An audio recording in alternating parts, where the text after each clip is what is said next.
Hi everyone, this is Synthopotamus. Today I will provide an update on PIP, also known as the Pascal Indexer prototype.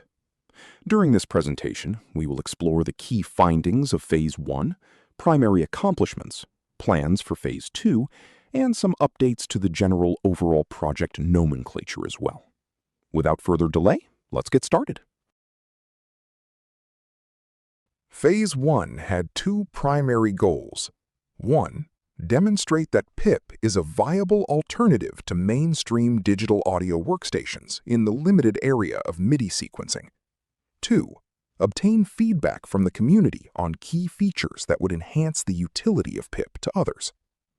Goal number 1 was met and exceeded, with PIP serving as my MIDI sequencing workhorse for the past month. Goal number 2 was also met, and a number of great feature enhancements, including linear sequencing, multiple clock output, probability, and capabilities to control PIP from more than one location by one or more people were suggested. Also, in the interest of scaling PIP to the modular community, MIDI to CV options were also explored. Using PIP as my primary sequencer was a very rewarding experience.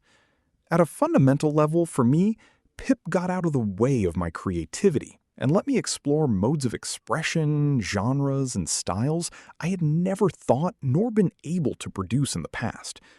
Modern digital audio workstation environments, whether software or hardware, tend to drive the creative process with an overbearing interface that virtually becomes synonymous with the artist's creative process. The efficiency of PIP, with its humble text-based interface, kept me focused on my music and not the PIP program. A total of 13 tracks were created with PIP over the past month. I encourage you to visit my channel to see the variety of output I was able to generate.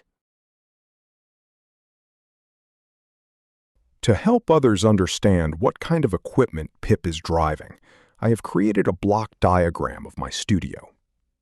In the diagram, red lines show unbalanced audio, purple shows balanced audio, green shows signal to amplifier, and black shows audio to digital interface. All devices are MIDI synchronized to ensure things like effects and modulation can be locked to the tempo set by PIP. Some pieces of kit just did not fit on the diagram: JD08, JX08, TR08, RD78, Bullfrog, VT4, GT1000, and SY300. Getting this setup to work and lock to a single MIDI clock was not an easy feat. Each device has its own quirks, settings, and abilities. In practice, what I found is that all gear will respond to MIDI clock and song pointer messages. Many pieces of my kit, but by no means all, will respond to MIDI program change and volume change.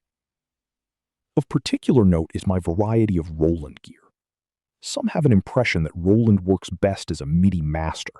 However, I am here to report that I am able to run all of my Roland gear slave to PIP. Based on the feedback and suggestions from Phase 1, a few new prototypes will be created throughout future stages of PIP. I have not decided on a timeline as of yet. However, I will try to update you all next month with a clearer view of how development will unfold. Due to the expansion of the Pascal project device landscape, some renaming was required. PIP will now be referred to as the Pascal Step prototype going forward. Added to the lineup will be the Pascal Linear prototype and the Pascal Clock prototype. A simple mock-up of the user interfaces for each is shown here, with PSP inheriting the PIP interface, while PLP has a focus on linear note data, and PCP having a very streamlined interface focused on clock, program, and volume controls only. In theory, these three devices will be able to be synchronized with each other, and multiple instances of them will be able to be used within a MIDI signal chain. We will discuss more in future updates as the project moves forward. It will undoubtedly cause confusion in the audience and those unfamiliar with the project, as we move towards the new naming convention being established here in Phase 2. So it is as clear as possible. I have made this slide to lay out the acronyms with descriptions to help clarify things as much as possible. I hope you enjoyed this project update, and I would love to hear from you about any questions, suggestions, and ideas you may have regarding PIP. As I have said before, synthesizers are a wonderful tool for exploring sound. They allow for modes of expression far beyond spoken word. One day, I hope that PIP can add something new and valuable to our synth community. Thanks for your time, and have a great day.